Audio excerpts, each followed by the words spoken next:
Hello, everyone. Jim Polzin, columnist for Wisconsin State Journal and Badger Extra, coming to you with my reaction to the news out of Milwaukee today. Craig Counsell is leaving the Brewers for the Chicago Cubs. It is stunning, shocking, pick your favorite adjective type of news. I don't think I've been this surprised about a breaking news item from this state since last December when the news broke that the Badgers were going to land Luke Fickell as the head football coach. This, I think, is even more shocking. Not so much that Counsell's not going to be the manager of the Brewers in 2024. My original prediction was that he was going to sit out the year, might need a break from Milwaukee, might need to spend some time with his family. Then I thought maybe, hey, go reunite with David Stearns in New York and be the manager of the Mets. I did not see him taking a job with a rival, arguably the Brewers' biggest rival. So let's start there with some of the details of this. This really is a giant money situation for Craig Counsell. Some of the reports are $8 million a year average, which is the biggest contract for a manager in Major League Baseball. The Milwaukee Journal-Sentinel is reporting that Counsell was offered $5.5 million per year from the Brewers, which also would have been a record for managers in MLB. But that's a lot of money. That's a big difference, a $2.5 million a year gap. So I can understand why Craig Counsell would do that. I think there is like I mentioned before, there's a family aspect to this that I don't think can be overlooked. The fact that he's still relatively close to Milwaukee might mean that he doesn't have to uproot his family. He's got 2 daughters in high school. He's got 2 sons, of course, that are going to be playing college baseball next year. So I think there's a scenario where he doesn't move his family from Whitefish Bay and can kind of go back and forth, maybe spend some time down in Chicago. His family can get to him easy. He can get home on those rare off days and see his daughters compete in athletics. So I wonder, we haven't heard from Craig Counsell yet. I wonder if that's part of this. But certainly this is a money thing. Let's just start there. This is generational money, and I understand completely why Craig Counsell would have a hard time passing it up. $8 million a year and setting the bar for managers. I mean, it's a little bit of a trendsetter move for him. It immediately increases what managers might be paid. So he's taking it and going with it. I don't blame him for that. I know a lot of Brewers fans are ticked off right now, and I totally understand it. They feel like he betrayed them. There's a loyalty issue. Here's the way I kind of look at these situations. And it could have been the same whether it was Giannis with the Bucks and if he wanted to leave Milwaukee when Aaron Rodgers decided that it was time to leave Green Bay.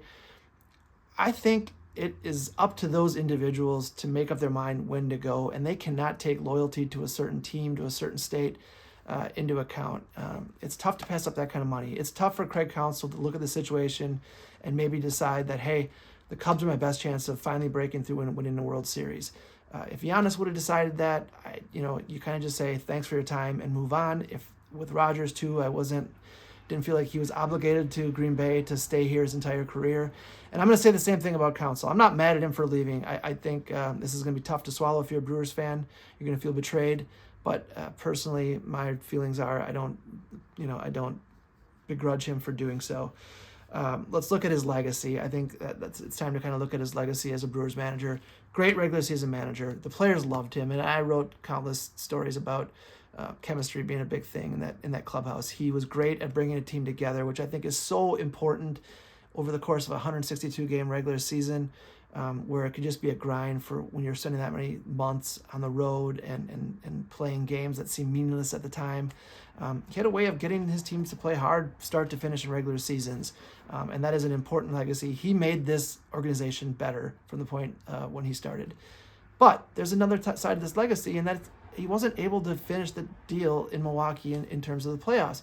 He said it back in September when they were getting ready for this postseason that October is when memories were made. And mostly from his time in Milwaukee, the memories in Milwaukee in the postseason in October are not good memories. They lost 9 of their last 10 postseason games under Craig Counsell. He never got them to a World Series. He was not able to get this organization over the hump, and that's frankly going to be part of his legacy. Want to touch on where the Brewers go from here. There's really 2 options here. You can choose continuity. You can choose to keep the chemistry going and hire Pat Murphy, who is Craig Counsell's bench coach. He's got a little bit of experience as a manager. I think if you want to play the continuity card and go with that, he's your guy. I wonder whether it's time for a break and a new voice in that clubhouse, someone who can still kind of find some of the things that Counsell did in terms of chemistry and yet be able to get this organization over the hump and get it kind of to move forward. So I'll be curious to go. I would vote the latter. I would find somebody, and maybe it's David Ross, who was the manager at the Cubs, who's losing his job because Craig Counsell wants to come there. Maybe that's a name to consider. But I think there's options out there, and I think the Brewers should consider them. My bottom line from this whole thing is that that's a lot of money for Craig Counsell. I personally, if I'm Mark Atanasio, would not have come close to paying $8 million a year for a manager. I think that's way too much. I think managers are important. I don't think they're as important as spending that kind of money when you can devote that kind of money to resources like actual players that can help you get over the hump. I can see why Atanasio balked if he even considered going above 5.5 that the Journal Sentinels reported. That's just way too much for me. Way too rich taste. I think they can find someone at a cheaper price that can do just as good a job as Craig Counsell. So thanks for watching. We'll have more news on madison.com and the Wisconsin State Journal on this big news in Milwaukee. Thanks.